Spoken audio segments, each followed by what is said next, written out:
Hi, I'm Siddharth Talur, and this is Thinking in Loud. In today's episode, I would like to discuss the difference between present and the future. More specifically, I would like to talk about the difference between our present and our future. Let me begin by telling you a story from the time I worked at Analog Devices. In the first week that I joined the company, they had us write a letter to our future selves. They told us to write a letter which they said they would give us when we complete 1 year at the company. In this letter, they told us to write about our goals, our plans for ourselves, about the work that we think we would do, what contributions we would make, and so on. So I wrote this letter to myself, and then I received it a year later when I had finished 1 year at the company. But what I wrote in the letter in the beginning versus where I was at the end of the 1 year were completely different places.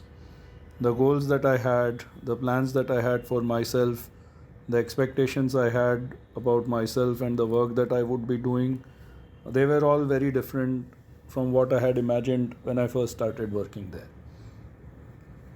So we make plans for the future in the present, but the present slowly evolves into the future. And somewhere along the way, our ideas, our plans, they all change. But this is a gradual transition. The present slowly evolves into the future, and we do not consciously realize how our lives are maybe changing. There was this very interesting episode from the Hidden Brain podcast where Shankar Vedantam was discussing this concept with his guest Hal Hirschfield. And they talked about this very interesting study where people were asked to imagine about themselves, about situations they would be in, and then they were asked to imagine some other famous celebrities being in the same situation. And their brain waves were recorded while they did both of these things.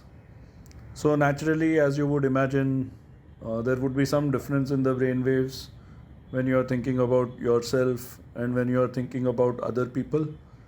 Different parts of the brain may light up if you look at maybe EEG signals or MRI recordings. And the interesting thing that they then did in that study was they asked the participants to now imagine their future selves in those same situations. So we are talking about many, many years in the future, maybe when you are old.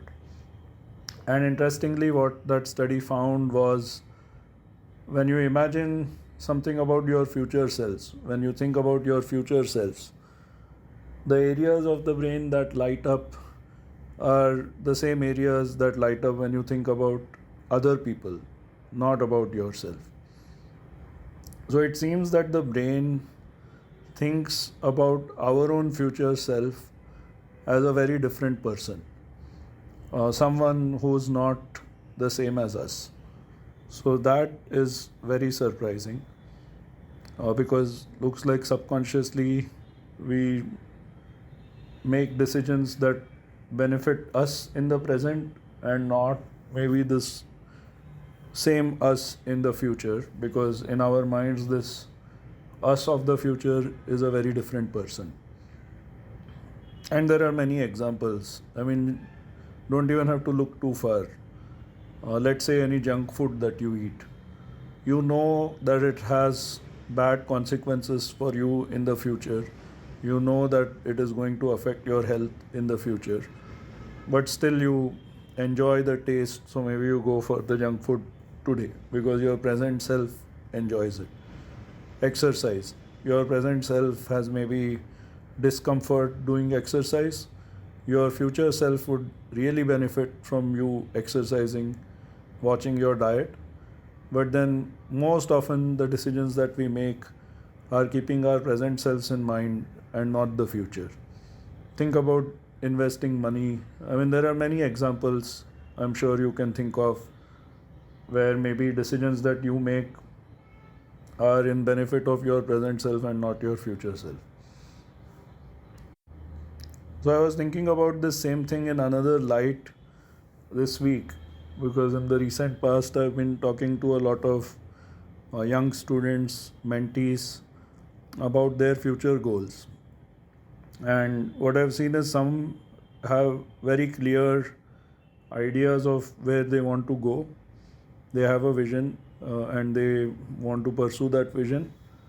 Now, this vision is not for their present self. This vision is about where they see their future self being, maybe whatever 5 years from now or 2 years from now, depending on what stage of their student life they are in and what decision they are trying to make. So maybe if it's going for masters, they are thinking 2 years ahead. If it's going for a PhD, maybe they are thinking 5 years ahead. If it's about going for a job, maybe they are again thinking 5 years or longer. Some of them are thinking of doing startups, so they are thinking much longer.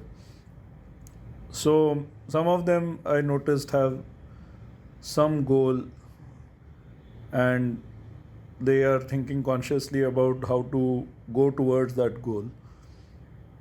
And some I have seen, and the second one is, I suppose, more common, where you have some kind of idea of where you would like to be, but then all your plans are based on where you are in the present. For example, let's say you want to go for a PhD, but you don't really have a burning desire for what kind of research you want to do. But maybe right now you are working on some project that you seem to be enjoying. So you are looking for maybe some related opportunities, but you're not really thinking about your future self. You enjoy working on something right now, so you are trying to see how to prolong that learning experience that you are enjoying so much. Or maybe you did not get whatever employment opportunities you had planned for. Maybe after college, there was some job you wanted which you did not get.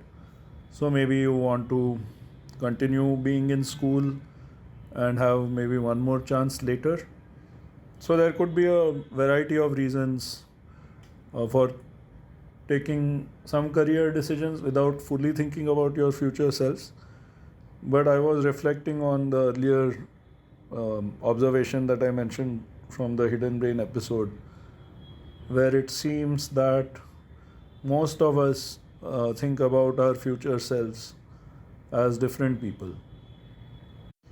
So I was wondering if career planning would also fall in the same category.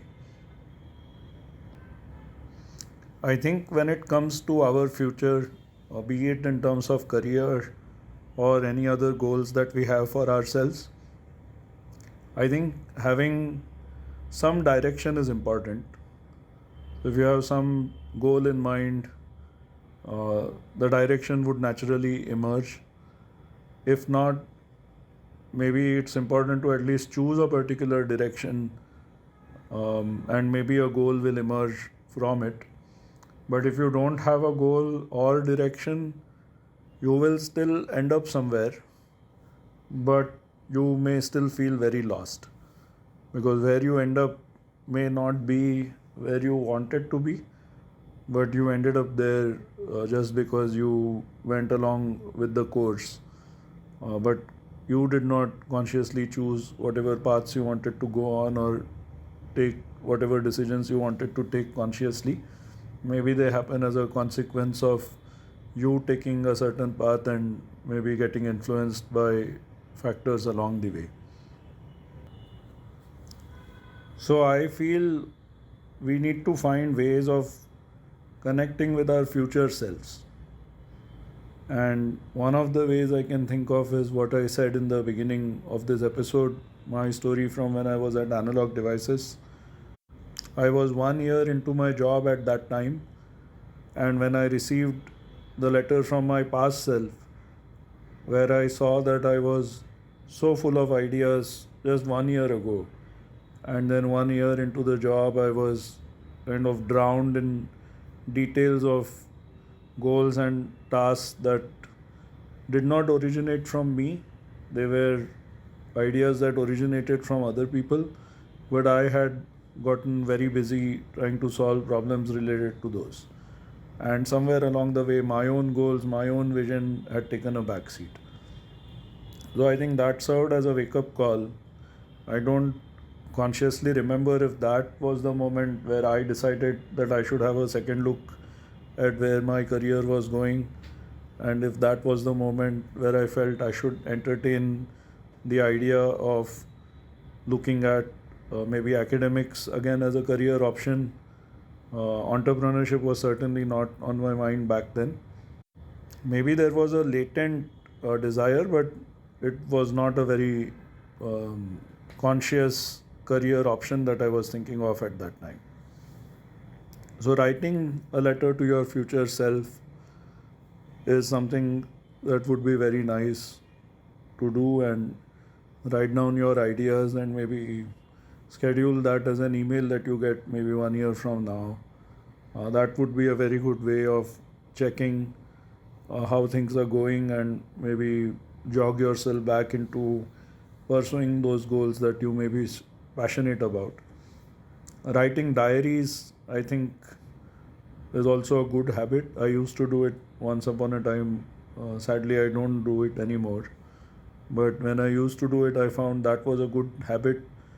It helped me keep a log of my thoughts and served as a reminder of what I really valued and what was worth pursuing in moments when you felt there was no direction. Another thing you could do, which I do a few times, is try and imagine your future self. So, for example, this startup that we have now launched. In the last few years, there were many times when I really doubted if the things that we were trying to do would ever see the light of day as a product, or if they would just remain as research projects in our lab.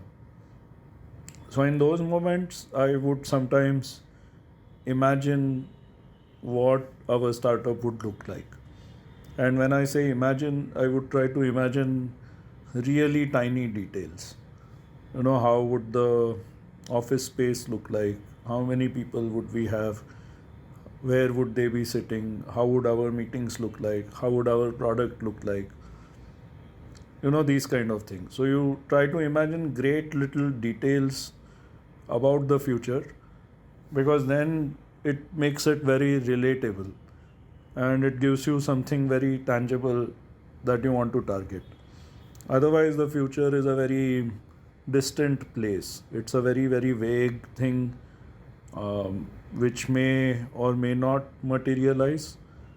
I mean, you're going to face the future at some time, but it may not be the future that you wanted. So, if you want to get the future that you really want to be in, then having a clear mental picture of what that future looks like at times also helps. In fact, along those lines, there was this very interesting quote I had heard from someone who said that innovators can see the future, because once they dream of something that they want to make happen, then they do not rest until that thing has happened. And that then becomes the future once they make it happen. So, in the last few minutes, let me talk about something different yet related now. So, what we spoke about until now was this tunnel vision on the present, where we miss thinking about the future. But you could also be in situations where you are so focused on the future that you sometimes forget to live in the present.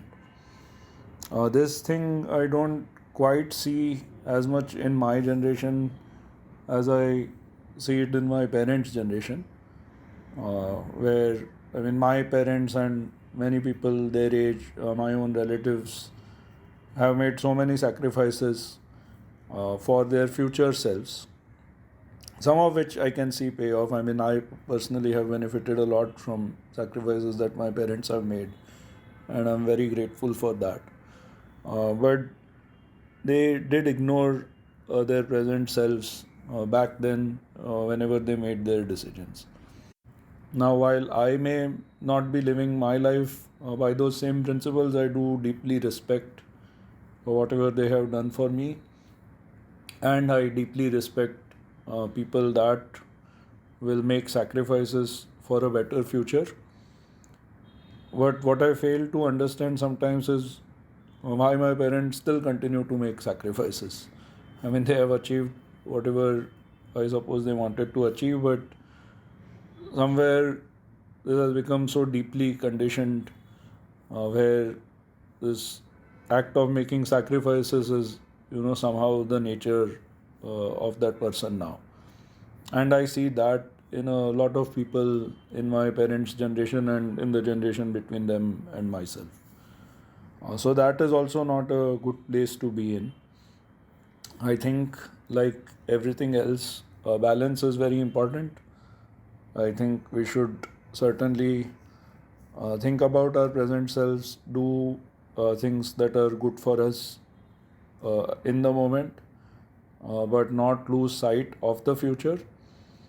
Also, have a balanced perspective on both the present as well as the future. And the past is always a good reference to learn from and maybe avoid making mistakes. So, let me maybe end this episode here. The present and future are not two different places. The present slowly turns into the future. I think it's very important to consciously realize that sometimes and make decisions accordingly. So long then. I hope I'll see you in my next episode. I am Siddharth Talur, and this is Thinking in Loud.